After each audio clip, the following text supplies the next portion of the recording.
ভাইয়া। হ্যাঁ বোন বলো। খবর পাইছেন আপনার ছোট ভাই তো জেলখানা থেকে ছাড়া পাইছে। ও তো বাসায় আসতেছে, ফোন দিয়া মাত্র জানাইলো। কি কয় আমার ছোট ভাই ছাড়া পাইছে? ও যদি বাড়িতে আহে তাহলে তো আমার বিয়েটা ভেঙে যাইব। যেভাবেই হোক ওরে বাড়ির ভিতরে ঢুকতে দেওয়া যাইব না, ওর সামনে থেকে তারাই দিতে হইব। আচ্ছা ঠিক আছে তুই ঘরে যা, আমি ওর বিষয়টা দেখতে আসি। যেভাবেই হোক ওরে তারাই দিতে হইব, কারণ আমার শ্বশুর বাড়ির লোক যদি জানে যে আমার ভাই একটা জেল খাটা আসামি, তাহলে আমার সাথে ওই মেয়ের বিয়ে হবে না। এই সময় আবার কিটা ফোন দিল। আরে বেটা রাখ রাখ, ঝামেলার ভিতরে আছি বেটা, পরে কথা বলবো, রাখ। হায় হায়, ওদের গিট পর্যন্ত এসে পড়ছে। ও যদি বাড়ির ভিতরে ঢুকে যায় তাহলে তো আমার বিয়ে ভেঙে যাইব। না না, ওরে কোনো মতেই বাড়ির ভিতরে ঢুকতে দেওয়া যাইব না। আরে এটা তো আঙ্গো বাড়ি, আর আঙ্গো বাড়ি ঘুরে তো সাজানো গুছানো কে? বাড়িতে বিয়া কার?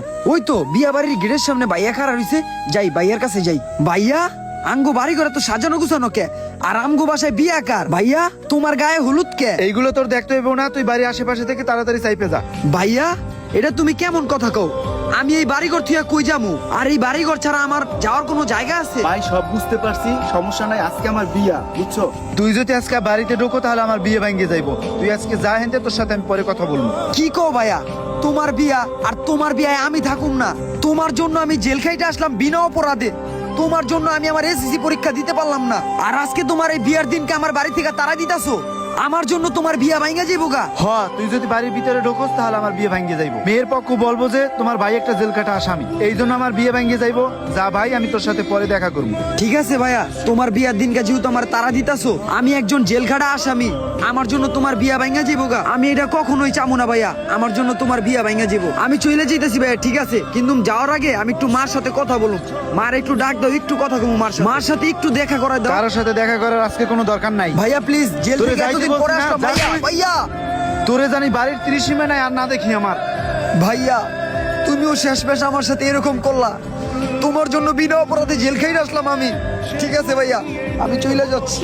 কিরে রাসেল এত বছর পর কইতে গাইলো, আর আজকে ওর ভাইয়ের বিয়া, আর ওর ভাই ওর লগে এত খারাপ ব্যবহার করতেছে কেন? বিয়ার দিন ওর ভাই গায়ে হাত তুলতেছে কেন? যা তুই, আমার বাড়ির যেন 30 সীমা নাই আর তোরে না দেখি। তোর জন্য আমি হলুদটাও ভালো মতো করতে পারলাম না। কি রে বন্ধু রাসেল, তোর ভাইয়ের লগে কি হইছে? আর তোর ভাই তোর লগে এরকম ব্যবহার করলো কি? তোর ভাইয়ের আজকে বিয়া আর তোর ভাই তোর লগে এত খারাপ ব্যবহার করলো কে? আর তুই এত বছর পর কইতে গাইলি, কি রে বন্ধু কি হইছে তোর? কথা ক।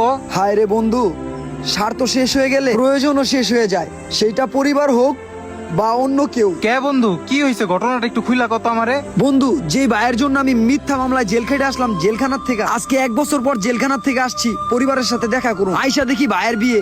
সেই ভাই আমার সাথে কি ব্যবহারটা করলো দেখতেই তো পারলি। আসলে বন্ধু এই দুনিয়ার সবাই স্বার্থপর।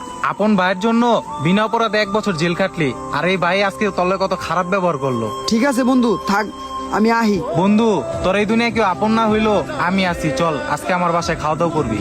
কে কে আমার মতো বিনা অপরাধে জেল খাটছেন কমেন্টে জানান, আর এই ভিডিওটি কেমন লাগছে সেটাও কমেন্টে জানান। ভিডিওটি ভালো লেগে থাকলে ছোট্ট করে একটি শেয়ার করে দেবেন। আপনাদের এক একটি কমেন্ট আমাদেরকে নতুন নতুন ভিডিও বানানোর প্রতি ইন্সপায়ার করে।